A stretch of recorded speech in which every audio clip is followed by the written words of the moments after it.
Buenas noches, ¿cómo están? Buenas noches, licenciada. Buenas noches, licenciada. Nirvana, buenas noches a todos. Buenas noches, licenciada. Buenas noches, voy a compartir la pantalla.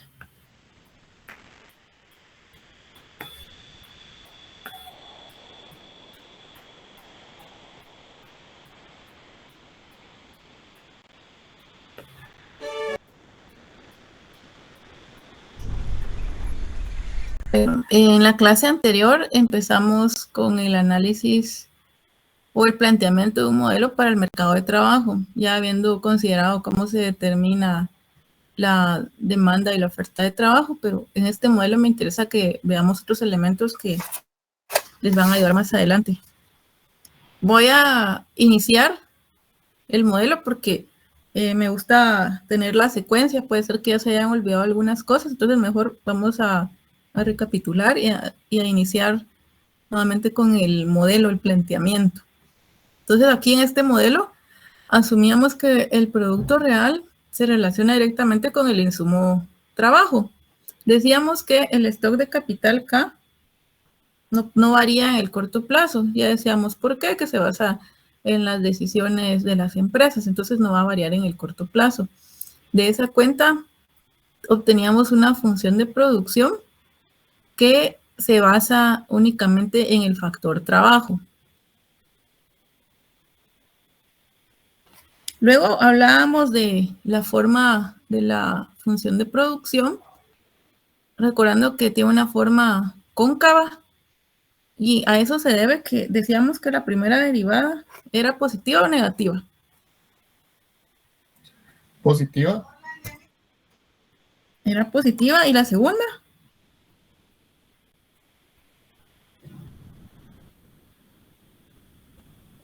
La segunda derivada tiene que ser negativa. ¿Y por qué? Porque vemos la forma de la función de producción. Hablábamos de rendimientos crecientes, ¿verdad? Donde se alcanza un punto máximo, y luego hablábamos de las razones porque ya no es eficiente para los productores contratar más mano de obra, porque ya se vuelve ineficiente el proceso, se empiezan a estorbar los trabajadores entre sí, entonces ahí empieza a decrecer. Entonces el producto marginal, ¿qué forma tiene?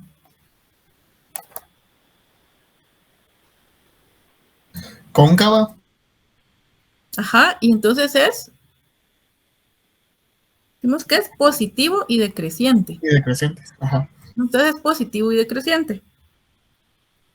Luego, si seguimos con el planteamiento del modelo y recordamos que el objetivo de las empresas es maximizar ganancias. Ganancias vamos a denotarlo con el símbolo de pi. Claro, en otros modelos, cuando veamos curva de Phillips, vamos a estar hablando de inflación. Pero en este modelo específico para el mercado de trabajo, porque también así lo tuvieron que haber usado en micro, estamos hablando de ganancias. Otro de los supuestos es que son mercados competitivos. Ya ustedes lo vieron en micro, supongo, que hablaban de otro tipo de mercados, monopolios, etcétera. Entonces, aquí ya tuvimos que son mercados competitivos. Y de esa cuenta, entonces sabemos que las empresas van a maximizar ganancias cuando multiplicamos P, que es el nivel de precios, por la demanda de trabajo, y le restamos el salario nominal por la demanda de trabajo. ¿Sí? Entonces, P son los precios, todo lo demás tienen aquí, P las ganancias, LD la demanda de trabajo, y W es el nivel de salario. Cuando hablamos de la demanda, recordamos que estamos hablando desde la perspectiva de las empresas, porque son las que van a contratar personal. Entonces, ¿hasta ahí estamos claros? Sí, licenciada. Sí, licenciado. Entonces, si se quiere maximizar pi, entonces se puede obtener por manipulación de la condición de primer orden de la función de demanda. ¿Sí? Entonces, si manipulamos la función de demanda, tenemos que el salario nominal va a ser igual al nivel de precios por la función de la demanda de trabajo. Y sabemos que esa función de demanda de trabajo, dice aquí por definición, es negativa. Y ya vimos por qué, ¿verdad? ¿Se recuerdan? ¿Se recuerdan por qué es negativa la demanda de trabajo?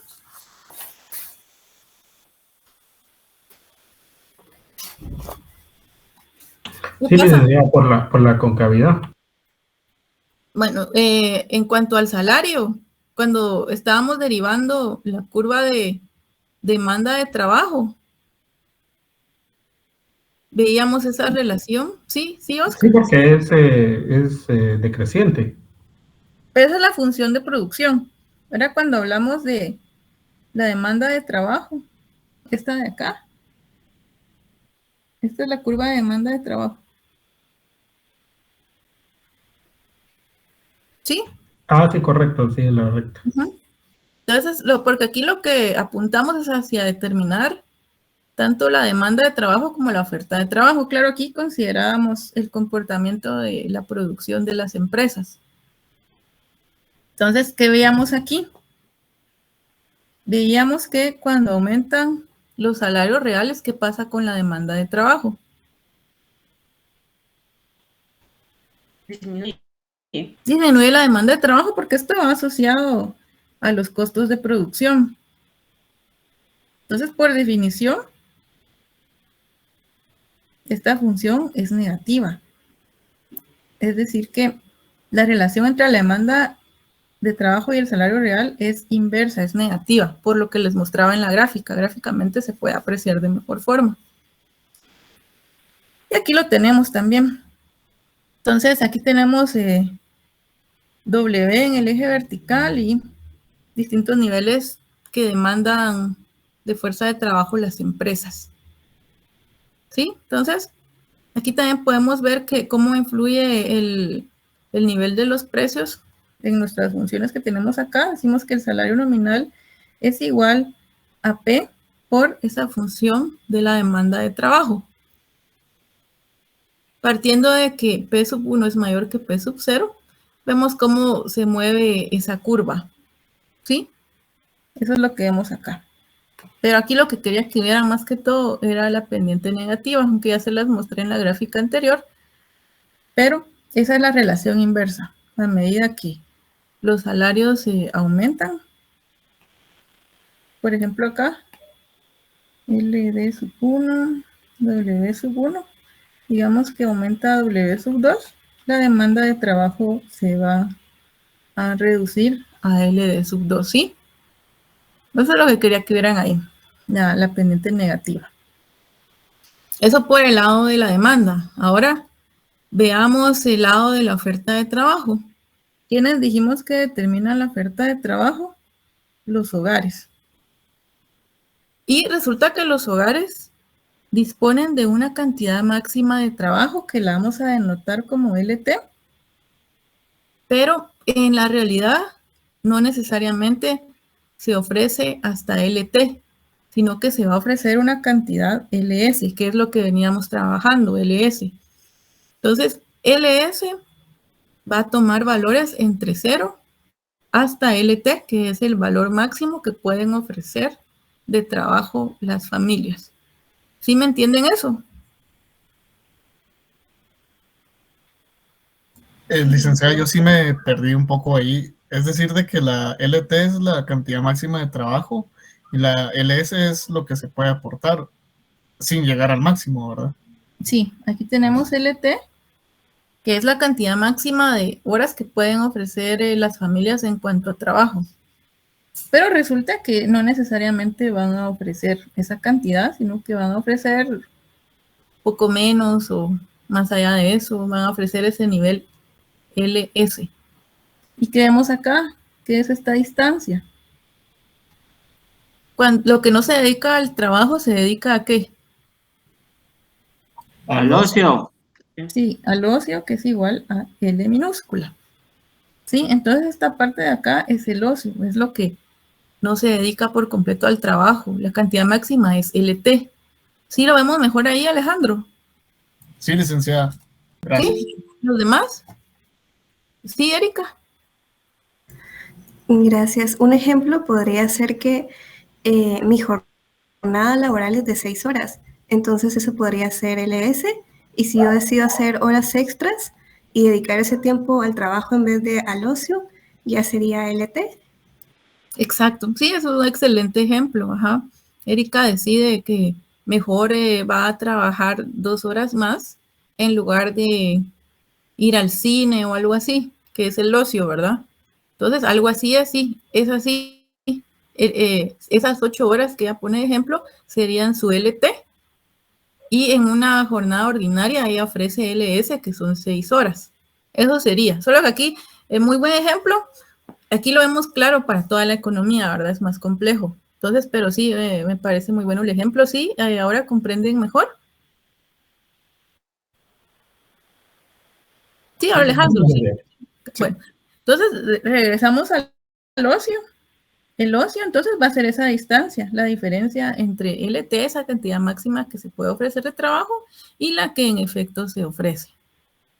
Sí, también vamos a tener en el modelo un nivel para YT, que es el ingreso nominal por trabajo, que es la renta. Ese ingreso es la renta, ¿verdad? Entonces, YT es el ingreso nominal por trabajo, que va a ser igual al salario nominal por la cantidad de horas que se ofrezcan. O sea, sí tiene su lógica, ¿verdad? W, ya dijimos que es el salario nominal, y ese YT, ese valor para la familia de dicho ingreso nominal, va a depender del nivel de precios y del grado de ilusión monetaria, que va a denotarse como B. ¿Alguien sabe qué es ilusión monetaria? ¿O no lo habían oído antes? En el primer salón no lo habían escuchado. Yo no lo he escuchado, licenciada. No, y es que eso es lo que me interesaba que conocieran con este modelo, que más adelante puede servir. Entonces, la ilusión monetaria se refiere a cuando hay agentes económicos que consideran en su análisis variables nominales y otros variables reales. Me imagino que en algún momento, tal vez en macro 1, hablaron de este tipo de variables. Variables nominales a las cuales no se les descuenta el efecto de los precios. Variables reales se deflactan, ¿se recuerdan? Por ejemplo, si se hablaba de PIB, que es lo que hablaron en macro 1, se hablaba de PIB, hablaban de PIB en términos nominales y PIB en términos reales, que era cuando consideraban un año base, con el fin de analizar la evolución verdadera de la variable. Porque si tomamos en cuenta la variable nominal, no estaríamos evaluando la evolución efectiva de esa variable. Les doy un ejemplo. Supongamos que ganamos 1,000 quetzales al mes, nuestros salarios de 1,000 quetzales, y nos ofrecen un 5% de aumento. ¿Cómo tomarían ustedes ese aumento? ¿Es un ajuste del salario real, licenciada? Sí, Nirvana dice que no alcanza. ¿Por qué no alcanza Nirvana? Eso 1,000 es hipotético, ¿verdad? Era broma, licenciada. Si fueran 5%, sí ayuda bastante. Va, ahí te ven el enfoque de Nirvana, dice 5% de ayuda. Pero, y si yo les digo, va, les ofrecieron 5%, pero la inflación es de 10%. Es lo mismo, licenciada, ¿no? Seguimos ganando. Es que el salario real es lo que el poder adquisitivo que se tiene. Entonces, subirle al salario nominal y hay que tomar en cuenta la inflación, da lo mismo, pues. O sea, cuando me dice da lo mismo, Alejandro, se refiere a que ese 5% no va a compensar la inflación, ¿verdad? Exacto. Pero ven la diferencia. Hay unos agentes económicos que se van a dejar llevar por ese ajuste de 5%, pero otros van a decir, no, no es eso, tiene que ser 10%. Entonces, ven la diferencia entre un agente económico que se deja llevar por el alza en el salario nominal y otro que sí ve el efecto de los precios. Esa es la diferencia. Y en el caso de los salarios, dijimos que W partido P es igual a W minúscula. Entonces puede ser que algunos agentes económicos no estén considerando esa variable real porque no incluyen el efecto de la inflación o los precios dentro de su análisis. ¿Sí? ¿Sí lo ven? Entonces decimos que un agente económico se encuentra en ilusión monetaria cuando está considerando variables nominales, es decir, considera solo W mayúscula, no la W minúscula. ¿Me explico? Sí, licenciada. Sí, y esto esto es fundamental para el análisis económico. Lo van a encontrar en alguna literatura. El modelo que estamos viendo no está desarrollado en ningún libro. No está desarrollado. Generalmente los libros, si desarrollaran todos los modelos, serían miles de páginas. Entonces, generalmente lo que hacen, solo en casos muy especiales, plantean algún procedimiento, pero se van a la solución, porque no se pueden ocupar tantas páginas, pero aquí está desarrollado y les van a quedar estas diapositivas para que les quede claridad sobre qué es a qué apuntamos acá cuando consideramos la ilusión monetaria, que la vamos a denotar con una B. Entonces ya incluyendo esas variables dentro de nuestro análisis, ese ingreso IET, que es el valor para las familias del ingreso por trabajo, ya lo deflactamos. Entonces decimos que IET va a ser igual al salario nominal por la cantidad ofrecida de horas de trabajo deflactado, pero ya incluyendo el grado de ilusión monetaria. Dijimos que esa B, el grado de ilusión monetaria, puede adoptar valores entre 0 y 1. Sí, porque está midiendo qué tan consciente están los agentes económicos de las variables reales, es decir, del efecto de los precios. También se puede definir como una YT mayúscula partido el nivel general de precios por 1 elevado a la 1 menos B. Entonces, sabemos que B, ya dije, adopta valores entre 0 y 1. LS, también dijimos, va a adoptar valores entre 0 y aquella cantidad máxima de horas que se pueden ofrecer. También hablemos de W y de P. Decimos que son valores positivos. ¿Sí? Y también las horas de trabajo son valores positivos. Entonces, lo que vamos a hacer, todavía estamos formulando el modelo, todavía no lo estamos resolviendo, es abordar dos casos extremos. Uno, donde no hay ilusión monetaria, es decir, que B es igual a 0. Ese sería el primero de los casos. Son dos casos extremos. Los casos intermedios requieren más análisis, sería más extenso el modelo. Entonces vamos a quedarnos solo con los dos casos extremos, que de hecho son las escuelas de pensamiento que hemos seguido. ¿Y de dónde viene esto? Veamos. Dijimos que YT es igual a W por LS dividido P 1 menos B, que es lo que tenemos acá, ¿verdad? Si decimos entonces que B es igual a 0, 1 menos 0 es igual a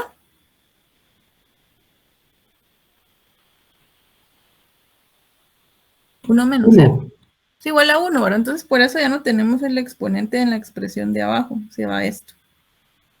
En el caso de la otra forma en la que se puede obtener YT, dijimos que YT partido P 1 menos B. Igual situación, esto es igual a 0. Entonces, se nos desaparece el exponente porque es igual a 1. Así es como obtenemos este planteamiento. Entonces, YT es igual al ingreso real o al ingreso nominal dividido por el nivel de precios P. ¿Sí? Ahí estamos. Estamos planteando las dos situaciones. Y aquí vayamos pensando si hay ausencia de ilusión monetaria, ¿de qué escuela de pensamiento estamos hablando?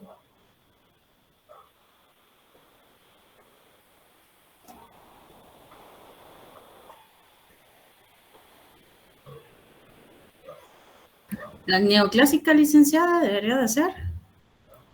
Sí, la escuela clásica, ¿verdad? Que plantea que los precios son totalmente flexibles. Acuérdense que estamos hablando de dos casos extremos, el clásico y el keynesiano. Aunque en realidad lo que hemos estado haciendo con el modelo ISLM es únicamente utilizando el corto plazo, es decir, el enfoque keynesiano. Pero si nos recordamos de doctrinas económicas, entonces podemos tener en mente que los clásicos sostenían de que los precios son flexibles, totalmente flexibles, contrario a lo que manifestaba Keynes, ¿verdad? Entonces, aquí hablaríamos de la escuela clásica, donde no hay ilusión monetaria, ahí se consideran los precios porque sí son flexibles. Luego, en el segundo escenario extremo, donde B es igual a 1, es decir, que la ilusión monetaria es total. Entonces, aquí vemos ¿qué decíamos respecto a los precios en el modelo keynesiano? ¿Qué decíamos con respecto a los precios? ¿Cómo son? ¿Son rígidos, licenciada? Sí, son constantes, ¿verdad? No cambian, porque estamos hablando del corto plazo. Entonces, Keynes decía que en el corto plazo los precios son constantes, se mantienen. Entonces, aquí también, tomando en cuenta que dijimos que YT es igual a W por LS partido P elevado a 1 menos B. Entonces, decimos que ahora estamos en ilusión monetaria total y B es igual a 1. Tenemos 1 menos 1. 0. 0. Entonces, P a la 0 es igual a 1. Entonces se nos va ¿verdad? Se nos va la P y por eso nos queda YT es igual a W por LS, solo el salario nominal por las horas trabajadas, que es el ejemplo que les planteaba, agentes económicos que no consideran el nivel de precios en su análisis. Luego tenemos la otra forma de obtener el ingreso para las familias. Decíamos que era YT mayúscula dividido P elevado a la 1 menos B. Tenemos la misma situación, donde B es igual a 1. Entonces, se nos desaparece P. Por eso tenemos que YT es igual al ingreso nominal por trabajo YT mayúscula. ¿Sí? Hasta aquí vamos bien, ¿verdad? Sí, licenciada. Pero recordamos que también hay preferencias, ¿verdad? Hay preferencias de las familias. Y esto va a estar representado por una función de utilidad. En este caso, esta es la función de utilidad que va a depender directamente del ocio y del ingreso para la familia, ¿sí? Que es YT. Entonces depende, es por eso tenemos esa función de utilidad que depende de estas dos variables, ocio y el valor para la familia del ingreso por trabajo YT.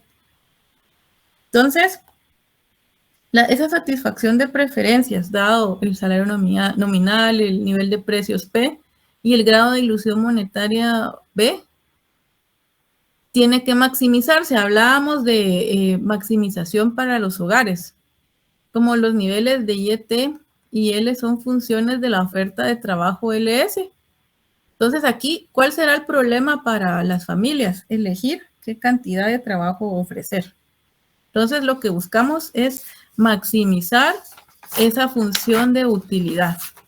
Y esto me imagino que también lo hicieron en algún momento con en micro, ¿verdad? En micro 2. Y empezábamos a plantear, sí, Alejandro. Una pregunta, licenciada. Me surgió una duda con respecto a el tiempo que se ofrece.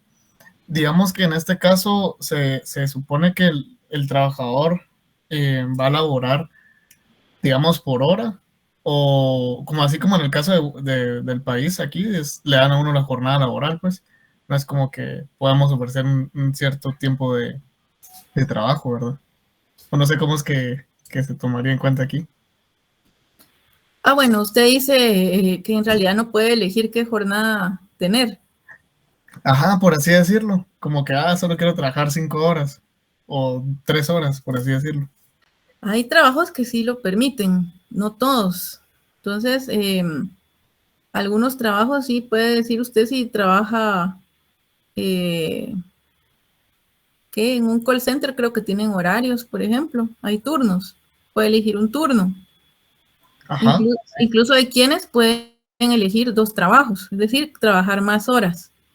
Aquí como lo estamos viendo en forma agregada, entonces pensamos en la cantidad de horas de trabajo independientemente de la jornada. Oh, ya entendí. Muy bien, licenciada. Sí, y algunos sí se puede elegir, dice Jacqueline, entre trabajar 8 horas o más. Ojalá lo que se excede las 8 horas sea remunerado, ¿verdad, Jacqueline? Es el ejemplo que ponía Erika. Ah, no, dice que no. Entonces, en realidad, eso no cuenta.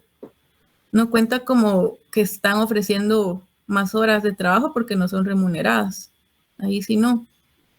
O hay gente que también a veces por el tráfico mejor decide uno quedarse en la oficina y no irse a meter al tráfico. Esas no son horas trabajadas. Eso no sé, no lo incluiría yo ahí. ¿Sí? ¿Estamos ahí, Alejandro? Sí, licenciada, gracias. Va, entonces estamos hablando de que se tiene que maximizar esa función de utilidad, tomando en cuenta que ya dijimos, el ocio es igual a esa cantidad máxima de trabajo menos la cantidad que se ofrece, y tomando en cuenta que el ingreso para las familias por el trabajo que ofrecen es igual a la cantidad de horas ofrecidas, LS, por el salario real que incluye ya el factor de ilusión monetaria, que se eleva a 1 menos B. Entonces hay que tomar en cuenta eso teniendo presente porque ambos elementos están incorporados dentro de la función de utilidad, que es a la cual apuntamos a maximizar. Si recuerdan bien, para maximizar hay que recurrir a las condiciones de primer orden. Y hablamos de la diferenciación, porque aquí sí tenemos efectos en cadena, ¿verdad? Aquí aplicamos ley de la cadena y todo. Entonces ya hablemos de derivadas parciales, aquí sí. Entonces, tenemos que,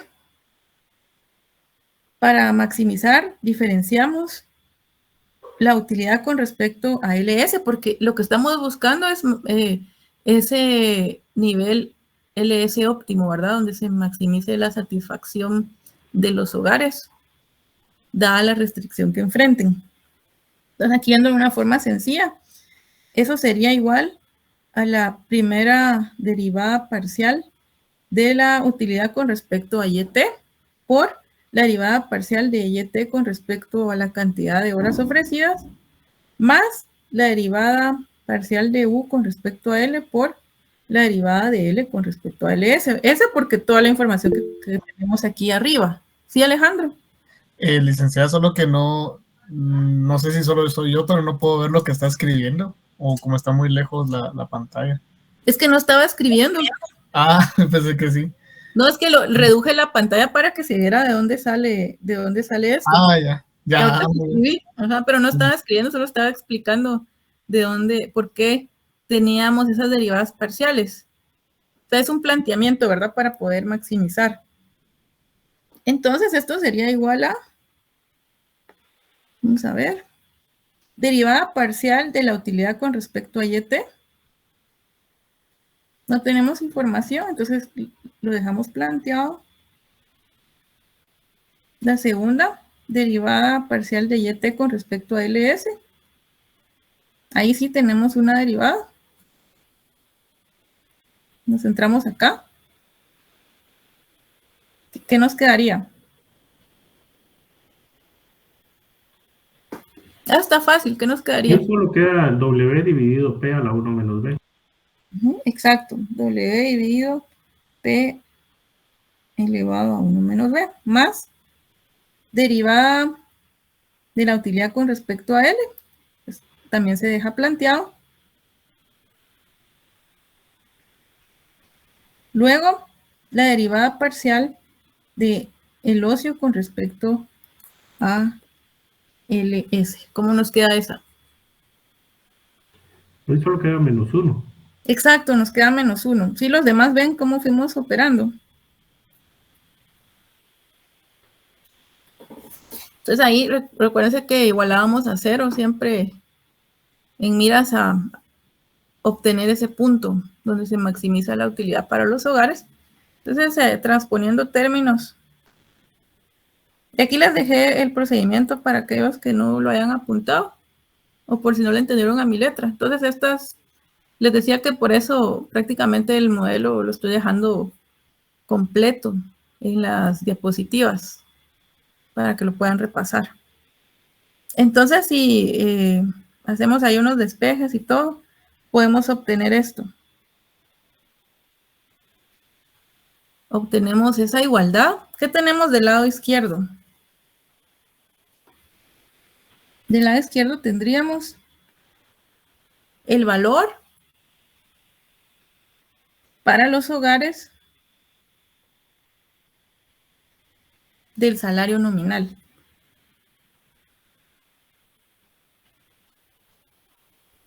Sí, porque ya está deflactado, ya tiene ese descontado el efecto de la ilusión monetaria. ¿Y qué tenemos del lado derecho y la igualdad? ¿Les resulta familiar esto?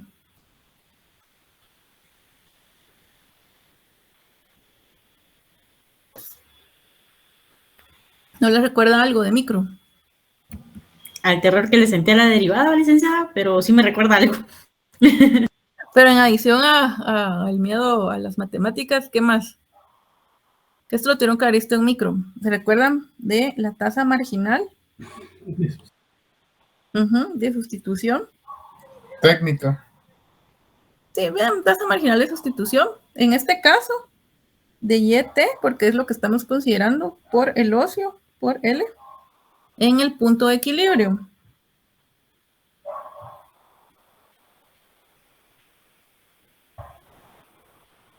¿Sí? Eso es lo que tenemos ahí. ¿Ya se recordaron o todavía no?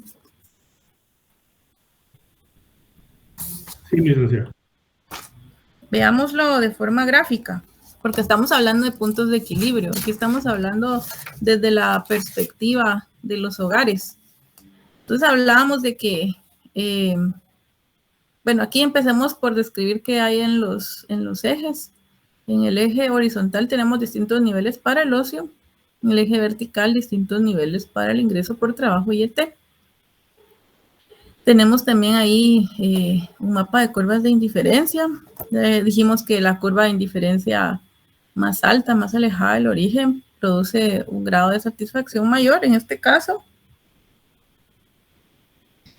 vemos que la curva de indiferencia U sub I es menor que la U sub J y esta a su vez es menor que la U sub K. ¿Sí? Ahí vemos ordenado en orden de preferencias aquí las curvas de indiferencia. Vemos también esta línea. ¿Qué estaría señalando esta línea? Esta recta. Que va del punto A al B. ¿Qué estaría señalando?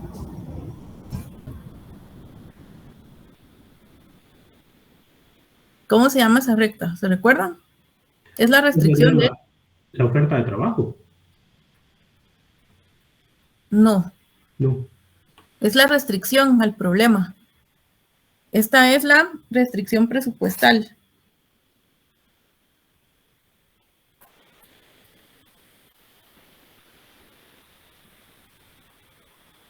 ¿Sí?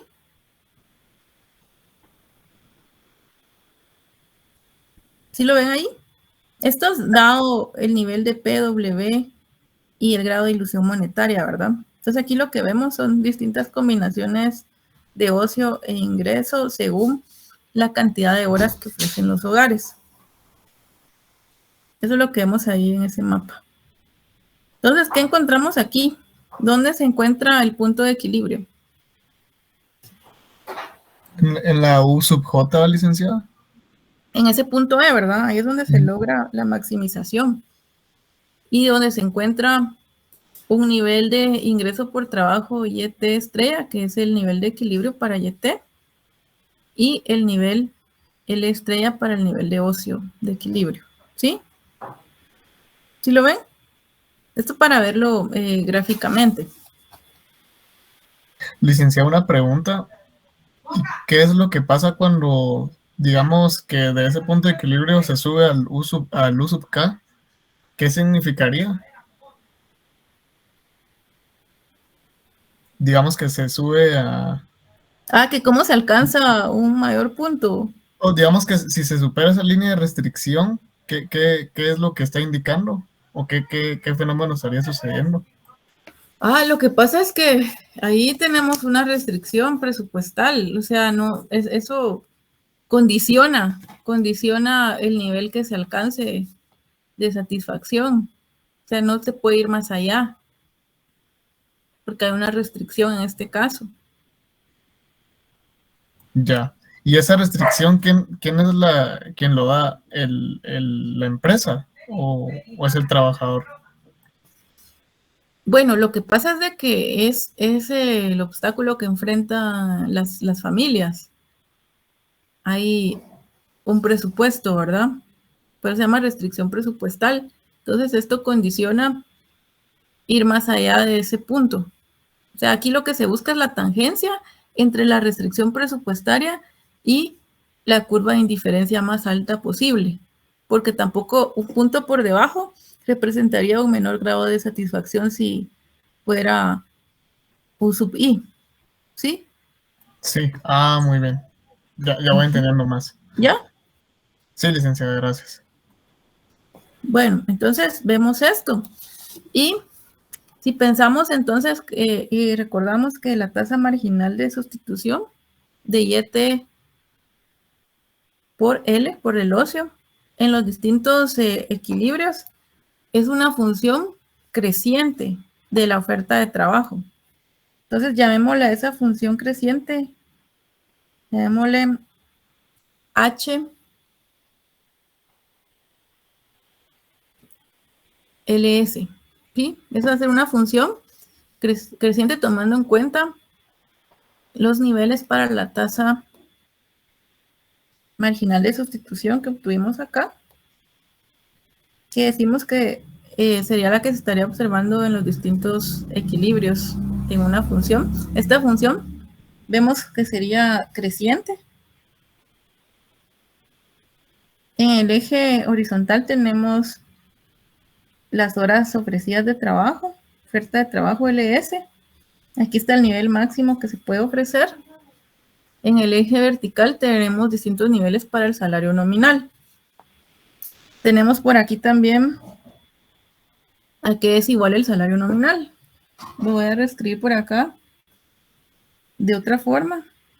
Decimos que W en términos reales, descontando la ilusión monetaria, va a ser igual a H, que es la función creciente de las horas ofrecidas, o como lo tenemos aquí en esta parte, o decimos que W nominal es igual a P elevado a la 1 menos B por esa función de las horas trabajadas. ¿Sí? Entonces, ¿qué tenemos ahí? Si observan bien, ¿cómo podemos plantear las relaciones entre el salario nominal solicitado por las familias? ¿Cómo va a ser esa relación con los precios, con LS y con B? ¿Cómo sería la relación en cuanto a los precios entre el salario nominal, W, y los precios? ¿Cómo sería la relación considerando esta información?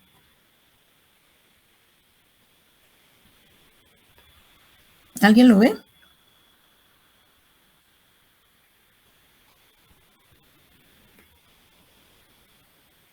¿Qué pasa si sube P? Considerando todo lo que tenemos ahí. Se daría una relación inversa con W.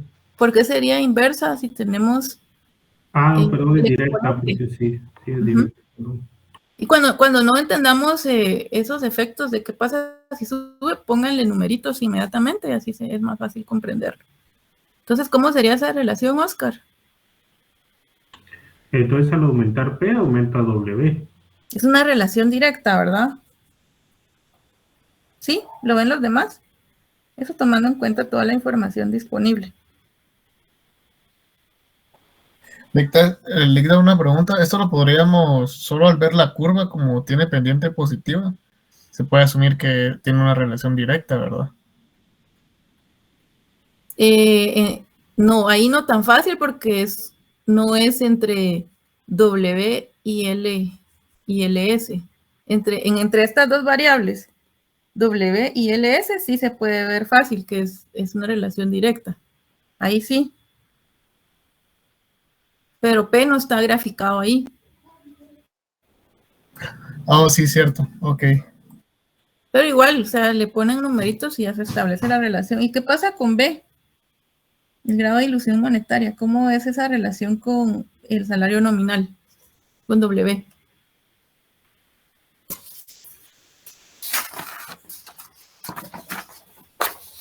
¿Cómo sería esa relación?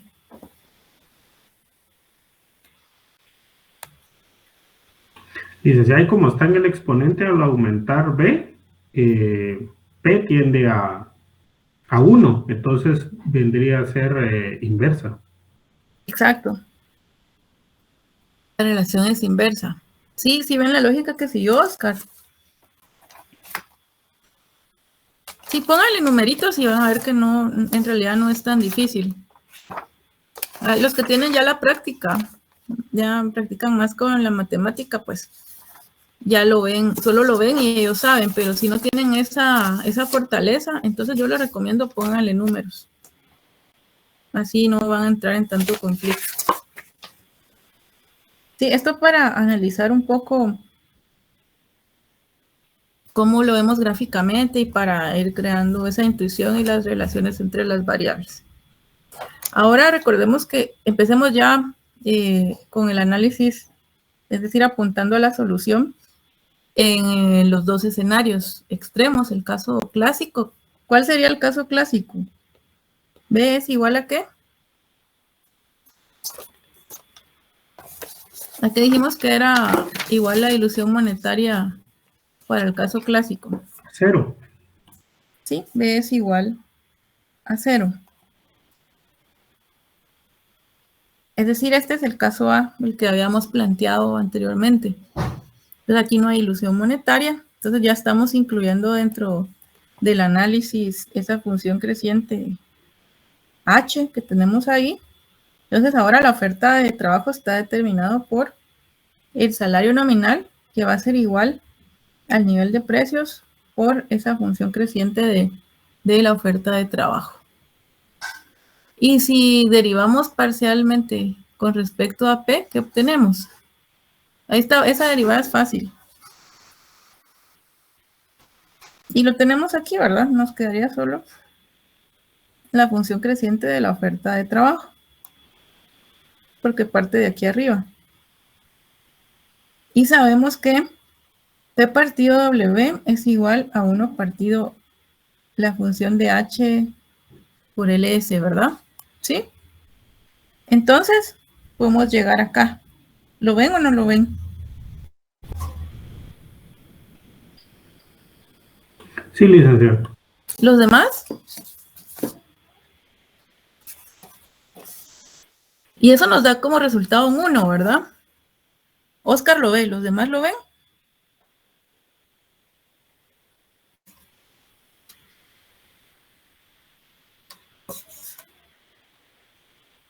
Sí, asumo que sí. Bueno, entonces tenemos un 1. ¿Qué significa ese 1? Lo tenemos acá. Aquí, como hay ausencia de ilusión monetaria, entonces los salarios nominales suben en igual proporción que el nivel de los precios. Estamos hablando de una elasticidad. ¿Cuál sería la elasticidad acá? Diciendo esto mismo en otras palabras. ¿Cómo es la elasticidad del salario nominal con respecto a P?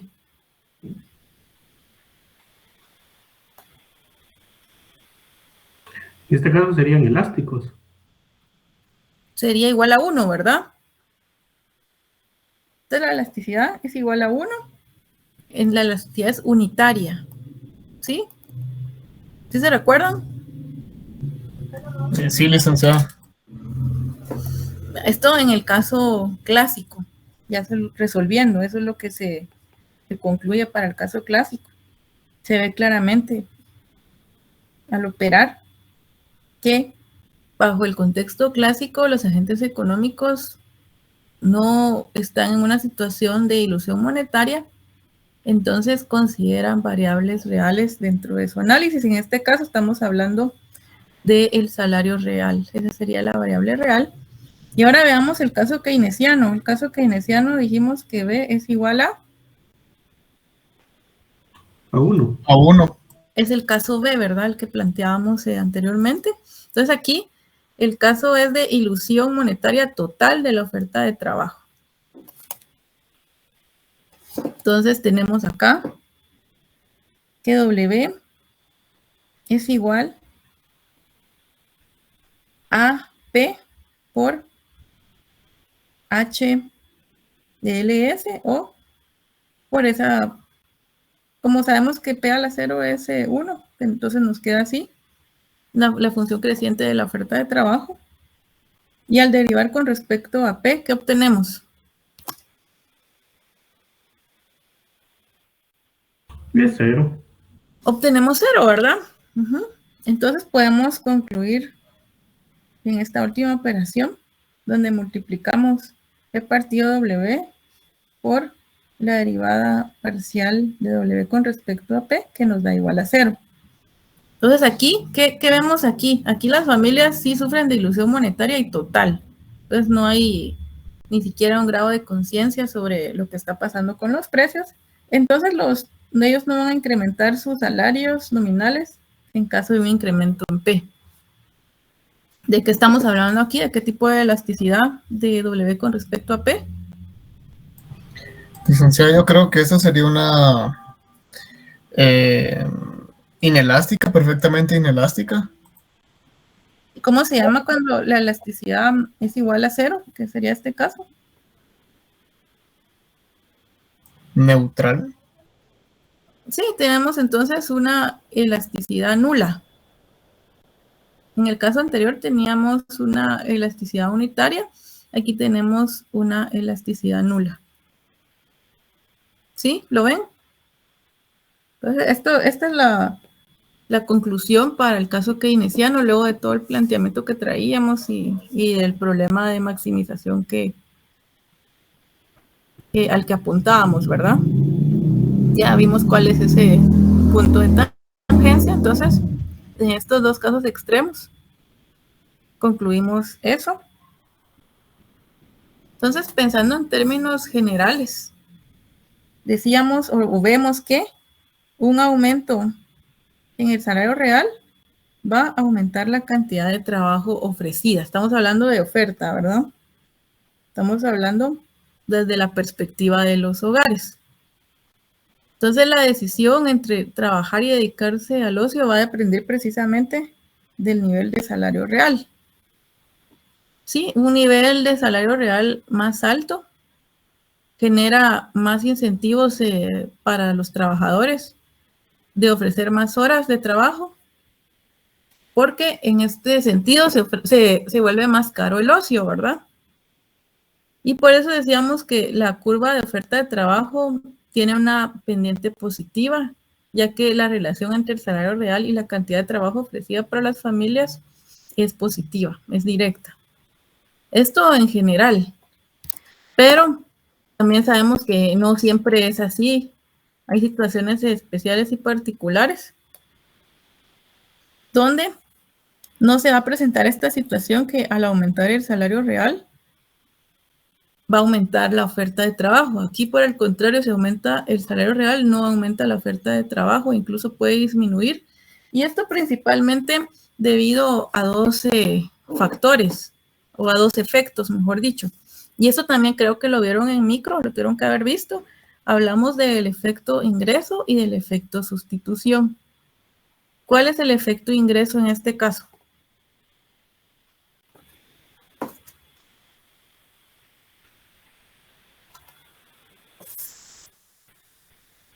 ¿Alguien lo recuerda por ahí?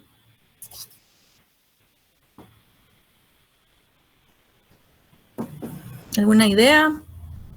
Licenciada, que cuando aumenta el ingreso de las familias, incrementan su consumo de bienes.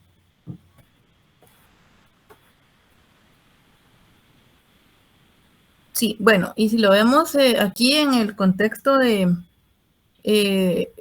la relación entre el salario real y las horas que se ofrecen de trabajo, ¿cómo sería la relación? Que al incrementarse el salario real van a trabajar más, van a ofrecer más horas. Ese sería el caso general. O sea, que a un mayor salario real ofrecen más horas, ¿verdad? Correcto. Ahora, en esta excepción, el efecto ingreso, donde no se observa esta situación, es decir, donde a pesar de que suben los salarios reales, la oferta de trabajo no va a subir o incluso va a disminuir. Esto se asocia a la riqueza de las familias. A medida que las familias generan una riqueza mayor, van a trabajar menos, ya no necesitan trabajar. Sí, ya se recordaron un poco de este efecto. Sí, licenciado. A eso se asocia ese efecto de ingreso cuando se da esta situación. Y tenemos también, por otro lado, el efecto sustitución. ¿Este lo recuerdan o no?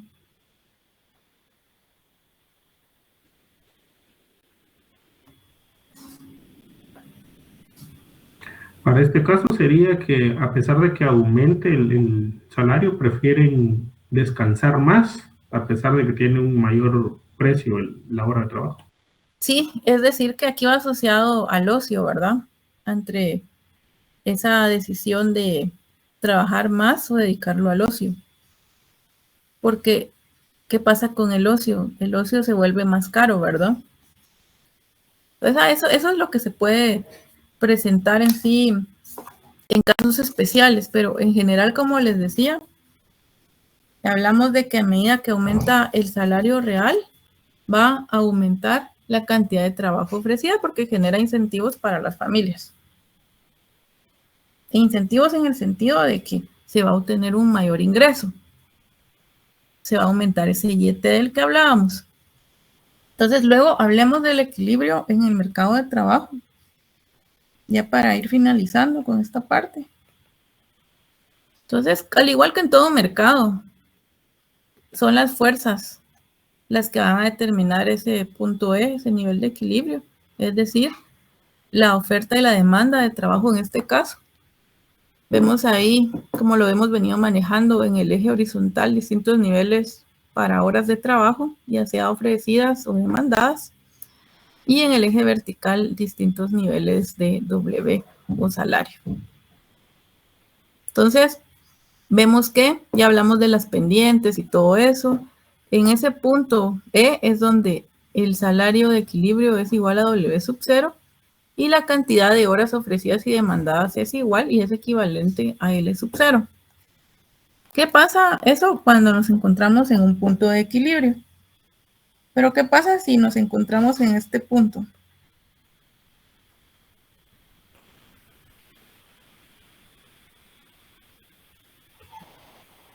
Hay un exceso de trabajo, ¿Un exceso de oferta o de demanda? de oferta. Hay un exceso de oferta.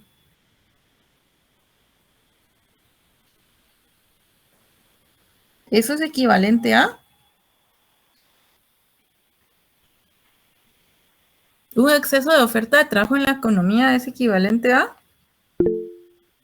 desempleo, sí, como dice Cristian, es igual a desempleo, que es esta distancia de acá.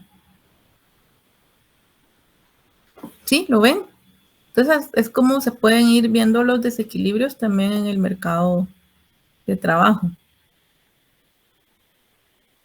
¿Y qué veríamos en un punto W sub 2?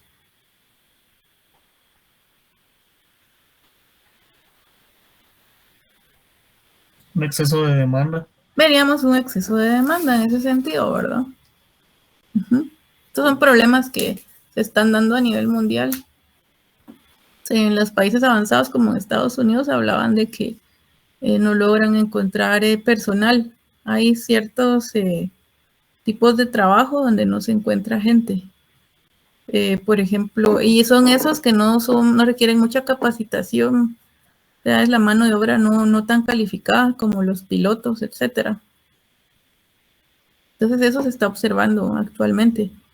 El mercado laboral en Estados Unidos está, le llaman ellos, muy ajustado. ¿Dudas hasta acá? Que con eso terminaríamos el mercado de trabajo. Para el jueves, yo prefiero que como el jueves ya es el último día previo a la Semana Santa, y si le suelto el tema de oferta agregada, posiblemente ya no lo recuerden cuando regresen. Entonces, vamos a destinar con la licenciada Lisbeth ambos periodos, es decir, en este periodo para ustedes, para un laboratorio del mercado de trabajo. Como siempre, es necesario que se conecten y se va a poner 1 hora para que lo entreguen después si necesitan tiempo. Lo importante es que asistan, porque solo los que asistan pueden acumular puntos con este laboratorio. La idea es aprovechar el periodo de clase para poder ir avanzando o plantear dudas. Las dos vamos a estar aquí para poder atender dudas si las tuvieran. Habíamos hablado, ya no les dije a los del primer periodo porque me excedí 5 minutos en el primer periodo. Ellos preguntan más, entonces me excedí 5 minutos más de las 7. Ya no les hablé del repaso, lo vamos a escribir en Classroom. Para los que quieran asistir a un repaso o un espacio para resolver el segundo laboratorio o plantear dudas, y la licenciada Lisbeth tiene disponibilidad este sábado. No sé cómo lo ven ustedes. De mi parte, estoy de acuerdo, Ligda. Lo que pueden hacer es, si es que en realidad hubiera muchas dudas o un repaso, grabarlo y compartirlo con los que no asistan. En el caso del repaso, pues no va a contar. De hecho, yo no doy puntos por asistencia, les decía, pero sí sería de 6 a 7, más o menos. Tampoco se trata de recordar todo el curso, entonces sería más o menos 1 hora para dudas puntuales o material que ella pudiera preparar, no sé cómo está ya de tiempo. No le dijimos si ustedes ven o se comunican con los del primer periodo, si es que tienen chat, tal vez les avisan. De todos modos, lo vamos a anunciar en Classroom para que se puedan conectar este sábado, desde la playa o desde donde quiera que se encuentren. Tengan listas entonces sus dudas. Adelante, licenciada Lisbeth. Buenas noches. Solamente quería preguntar quién se conectó con la cuenta de Magda Anabela del Rosario para que no quede con la asistencia el día de hoy.